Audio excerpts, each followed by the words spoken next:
नमस्कार दोस्तों, बेबाक भाषा के इलेक्शन वॉच में आपका स्वागत है। पहले चरण का मतदान यानी 102 लोकसभा सीटों का जो पूरा बंटवारा 21 राज्यों में हुआ, उसने मोदी जी की अनगिनत गारंटियों में से 2 गारंटियों के बारे में बहुत ज्यादा प्रकाश डाला। पहला यह, वो जो खुद ही कहते रहते हैं कि मोदी जी है तो मुमकिन है।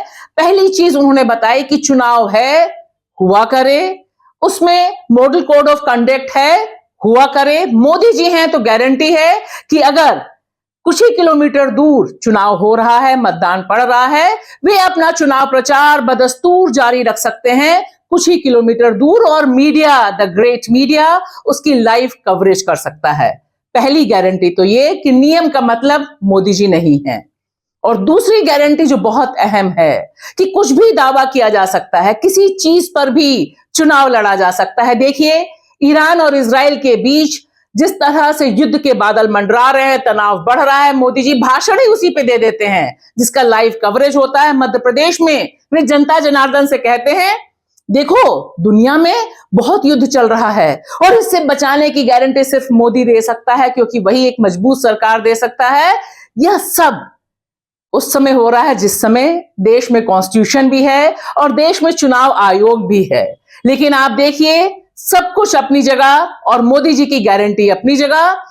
कैसे युद्ध के बादल छाए हैं। जब दुनिया में युद्ध का माहौल हो, घटनाएं घट रही हो, तो भारत में युद्ध स्तर पर काम करने वाली सरकार बहुत जरूरी है। पूर्ण बहुमत वाली भाजपा सरकार ही कर सकती है। वे जनता जनार्दन से कहते हैं कि वही लोगों को बचा के ला रहे हैं जो विदेश में फंसे हुए हैं, लेकिन वे ये नहीं बता पाते कि उन्हीं की डबल इंजन की सरकार जो मणिपुर में चल रही है, वहां पे चुनाव के दिन ही हिंसा होती है, किस तरह से हमला होता है, लोगों को वोट डालने से मना किया जाता है। सब कुछ उनकी डबल इंजन की सरकार ही में चल रहा है। लेकिन मोदी जी ना यह देख पाते हैं और ना ही उनका प्रिय मीडिया हम तक और आप तक इन तमाम खबरों को पहुंचा पाता है। मध्य प्रदेश, उड़ीसा की राजधानी, मिजोरम की धरती से, कश्मीर से, हरियाणा की जमीन में, जुहू बीच, मुंबई, हैदराबाद से,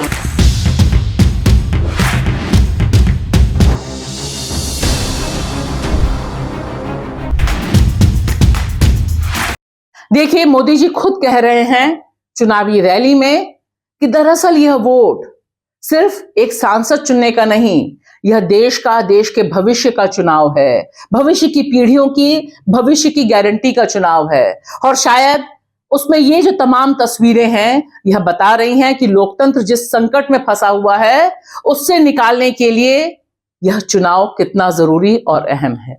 ये देश का चुनाव है, देश के भविष्य को सुनिश्चित करने का चुनाव है। भाजपा सरकार ही कर सकती है। जो मैं जिक्र कर रही थी कि कुछ ही किलोमीटर दूर मतदान पड़ रहा है और मोदी जी बगल में चुनाव प्रचार कर रहे हैं और लगातार लाइव कवरेज कमल के निशान के साथ हो रही है, यह जिक्र उत्तर प्रदेश का है। उत्तर प्रदेश जहां उनकी डबल इंजन की सरकार है, अमरोहा में वे इस तरह से प्रचार प्रसार चल रहा है उनका, और बगल में मुजफ्फरनगर में मतदान चल रहा है। अब आप देखिए क्या कनेक्ट है, किस तरह से चुनाव आयोग ने इस बार 7 चरणों में चुनाव किया है, क्योंकि उत्तर प्रदेश में जहां 80 सीटों का भविष्य तय होना है, पहले चरण में 8 सीटों पर मतदान है और मोदी जी अगल बगल की कॉन्स्टिट्यूएंसीज में जाकर लाइव प्रचार कर रहे हैं। यह उपलब्ध किसी और को नहीं है। इस तरह की फैसिलिटी, इस तरह का इलेक्शन कवरेज, मीडिया कवरेज विपक्ष कल्पना भी नहीं कर सकता है। इसीलिए मैं कह रही हूं कि मोदी जी की ये जो गारंटी है कि मोदी जी पर न चुनाव आयोग कुछ कहता है न कोई और खास तौर से इसी से जुड़ी एक और खबर जिस पर हमारा आपका कम से कम ध्यान देना और चर्चा करना बहुत जरूरी है, जिसे सामाजिक कार्यकर्ता शबनम हाशमी ने एक्स प्लेटफॉर्म पे डाला और तमाम जगहों पर, यहां तक कि चुनाव आयोग को भी चिट्ठी लिखी यह तस्वीर देखिए, ये मोदी जी के अपने गुजरात की है। यहां एक एक कोने पर, अहमदाबाद हो, गांधीनगर हो, एक एक कोने पर मोदी जी, अमित शाह जी और भारतीय जनता पार्टी राम मंदिर के नाम पर खुलेआम वोट मांग रही है। सारा पोस्टर बैनर सिर्फ और सिर्फ राम के नाम पर वोट मांगने से अटा हुआ है। लेकिन मजाल है कि चुनाव आयोग कुछ कह पाए, चुनाव आयोग कुछ सोच भी पाए या एक छोटा सा नोटिस भी दे पाए, ऐसा बिल्कुल नहीं है। यह जो पत्र लिखा है शबनम हाशमी ने चुनाव आयोग को, यह बहुत गंभीर है। इसकी जो डिटेल्स हैं वो थोड़े से आप स्क्रीन पर देखिए। इसमें बताया गया है कि किस तरह से गुजरात में, जहां उनकी डबल इंजन की सरकार है, सारी सीटें बीजेपी के पास जाती हैं, वहां पर कांग्रेस के लोगों को चुनाव प्रचार तक नहीं करने दिया जा रहा है। तमाम लोग जो जुड़े हुए हैं उनके पास पुलिस के, एजेंसी से जुड़े लोगों के फोन आते हैं और कहते हैं, अरे तुम्हारे उम्मीदवार तो जीतना नहीं है, क्यों अपना टाइम जाया कर रहे हो, क्यों अपनी जान को जोखिम में डाल रहे हो। और यह सब पब्लिक डोमेन में शबनम हाशमी लाती हैं और चुनाव आयोग से अपील करती हैं कि वह इस मामले में कोई हस्तक्षेप करे। लेकिन जैसा कि हम जानते हैं, चुनाव आयोग तो चुनाव आयोग है और वह किस तरह की तुरही बिचा रहा है ये हम सब देख रहे हैं। आइए अब मेरे साथ सफर कीजिए मणिपुर तक का। मैं बार बार आपका ध्यान मणिपुर ले जाना चाहती हूं क्योंकि मणिपुर एक नया टेस्ट केस है इंडियन डेमोक्रेसी के लिए, ठीक उसी तरह से जैसे कश्मीर, क्योंकि जो कुछ कश्मीर में घटित हुआ आज देश के अधिकांश हिस्सों में हो रहा है, उसी तरह से मणिपुर में जहां से 2 संसदीय क्षेत्र हैं, यानी 2 संसदीय सीटें हैं, उनमें आज चुनाव था। एक इनर मणिपुर जो पूरा का पूरा आज जिसने वोटिंग की, और आउटर मणिपुर का एक हिस्सा 15 विधानसभा कॉन्स्टिट्यूएंसीज में आज चुनाव था। और जैसा कि आशंका जताई जा रही थी कि वहां पर लोगों को वोट नहीं डालने दिया जाएगा। अब देखिए क्या मजाक है कि हम बंगाल में जब हिंसा होती है तब उसे लेकर जंगल राज, ममता बनर्जी सब कुछ दुआई देते हैं कि ममता बनर्जी के बंगाल में जंगल राज चल रहा है। लेकिन देखिए खुलेआम मणिपुर में जो वीडियोस आए हैं वह वीडियो ध्यान से देखिए। यह जो वीडियो है ये ईस्ट इम्फाल से आया हुआ है, जहां पर दिन दहाड़े कुछ लोग हथियार लेकर आते हैं, फायरिंग करते हैं और चुनाव रोकने की कोशिश करते हैं।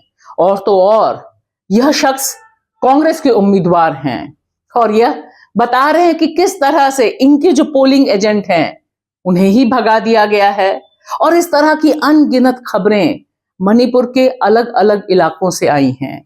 सवाल बहुत सीधा और साफ है कि कौन लोग हैं जो चाहते नहीं कि मणिपुर के लोग वोट दें, क्योंकि इस बड़े पैमाने पर, चाहे वो रिपोर्टर्स कलेक्टिव की स्टोरी हो, चाहे नितिन सेठी अपने एक्स प्लेटफॉर्म पे डाल रहे हो, सबसे यह जाहिर है कि मणिपुर में चाहे मैतेई समाज हो, चाहे कुकी समाज हो या नागा समाज हो, बड़े पैमाने पर एंटी बीजेपी वेव है।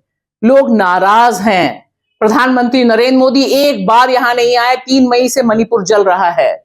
लेकिन देखिए ये सारे लोग जिस तरह से भीषण बारिश में भी लाइन लगा के खड़े हुए हैं, गोलीबारी के बाद भी जुटते हैं, उससे एक बात पता चलती है कि भाजपा के लिए उतना आसान नहीं है। लेकिन फाइनली नतीजा क्या होगा, क्योंकि जिस तरह से ये तस्वीर में ईवीएम जलती हुई दिखाई दे रही है, जिस तरह से यहां पर ताला लगा दिखाई दे रहा है, उससे पता चलता है कि भारतीय लोकतंत्र का भविष्य कहां और किधर जा रहा है।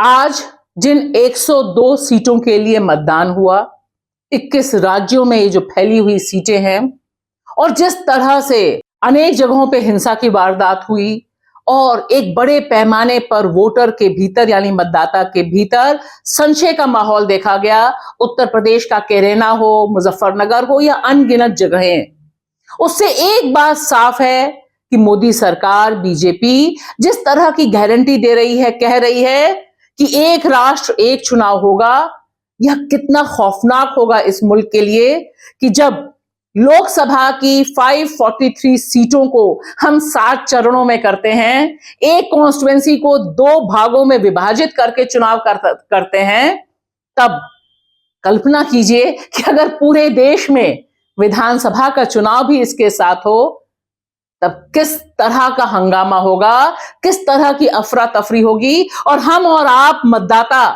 कितने परेशान होंगे। हमारा जो अधिकार है वह किस तरह से सूली पे लटका होगा। यह सवाल इन चुनावों से बहुत तेजी से उभर कर हमारे सामने आया है। शुक्रिया।